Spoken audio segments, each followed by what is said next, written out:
So today we're going to make a few interesting watercolour backgrounds using some household materials that you will find probably in your recycling bin. So I'm starting off by finding some packaging material. I got some bubble wrap and some of that brown paper packaging that comes in all of my Amazon boxes.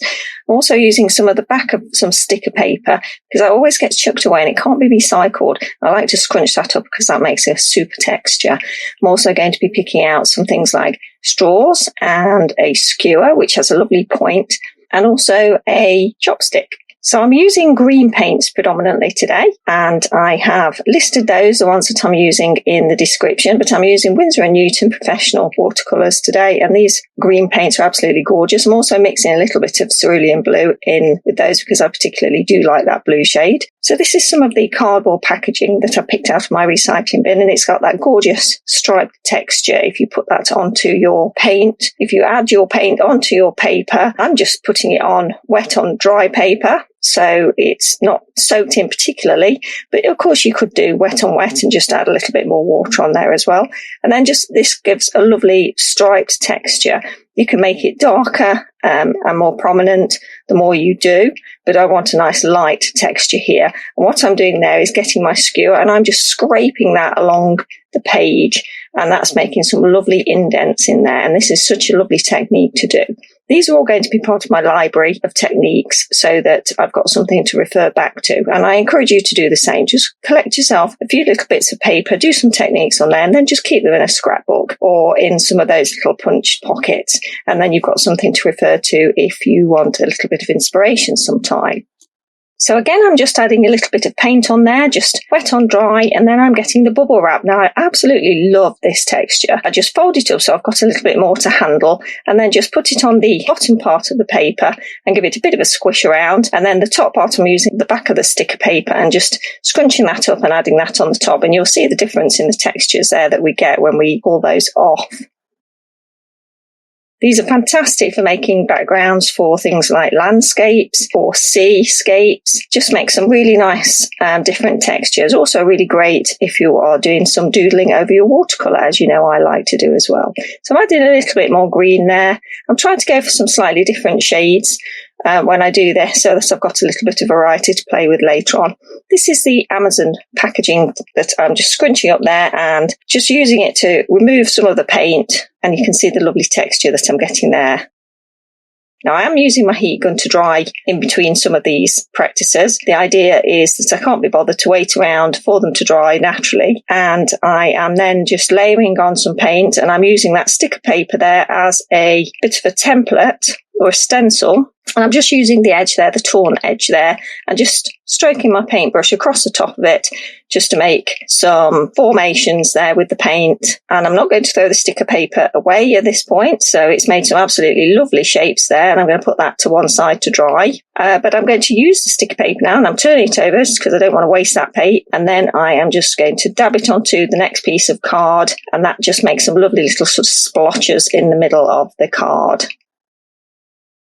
I'm actually using my usual paper here. It's actually a cardstock. It's sort of 300 GSM, I think, and it's a cold press texture, but it's not actually watercolour paper. It's called all media paper, so it doesn't have any sizing on it, but it is really nice and thick, so it's great for doing this type of technique, and I find it great for doing watercolour.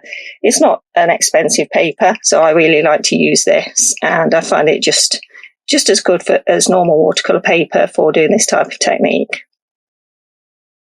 So then I'm just adding a little bit of green paint over the top and drying it again with my heat gun. The heat gun's great sometimes for pushing some of that paint around. And then I'm going in with my chopstick and I'm just adding a little bit of paint to one side of it and then just rolling it across the page. And that's giving me a few sort of straight lines, but very organic, nothing too perfect. And that's just giving me some really nice grids to play with when I do a little bit of doodling later on. I love painting with sticks. Sometimes it's more interesting, isn't it, than having a paintbrush. Then using the end of the chopstick, I'm just adding a few little more splodges of paint, and you'll see what I do with that in a moment. This is where the straw comes in handy. So obviously being careful to only blow and not suck your paint up. We're going to just push those little splodges of paint around, and this makes some absolutely gorgeous little runs, little branches as it were, And this is fantastic if you are wanting to do some abstract doodling, maybe some foliage, and it just gets your creative imagination going because you get such an unusual pattern that, to be honest, you can never replicate more than once. Every single one that you do will be completely different. So this is a great one to just experiment with. So now going in with my natural sponge. This is actually a sponge that I picked up at a local shop, and it's a washing up sponge because I don't like to use plastic washing up sponges at home. But when they have sort of got a little bit worn, I pop them in the washing machine and I then use them for creative endeavours like this, and it makes a really nice textured background. So the next one, I'm actually using some masking fluid, and it's Winsor & Newton masking fluid, and I've just put it on in a random way, just striped it across there, and I do quite a few of these in one go, and then just play with them when I've got a few minutes. So I'm just adding a little bit of turquoise and green paint on there, and you'll see when I have dried that, I'm trying to vary the values there so that you get some darker areas and some lighter areas. And when that is dried, I'm using my heat gun just to speed up the process. Then you just rub it away with your finger and it shows that lovely white surface underneath. So that's a really great one to use, which you're probably familiar with, but it's just a really nice way of preserving some of the white space on your paintings. So for this one, I'm just using a little piece of card, and I've doodled myself a little flying bird on top of it, and I've cut that out. I'm just using that as a little bit of a stamp and just adding a few different shades of green on there, and then just literally sticking it onto my paper and leaving the impression of the bird. And that one at the bottom there, the one that I did first, I just wanted to make it a little bit more prominent, so I'm just adding that one back on again. And then I'm going to go back in again with my sponge, just add a little bit more green there and go around the outside just to fill in a little bit more of that white space. These sponges really do come in handy. And obviously you'll get a different effect depending on whether the sponge is wet or dry when you use it, whether you use it on the top, the bottom, the sides. I really like the way this one turned out. So here are all the finished items, and I've got plenty now to doodle with and play with.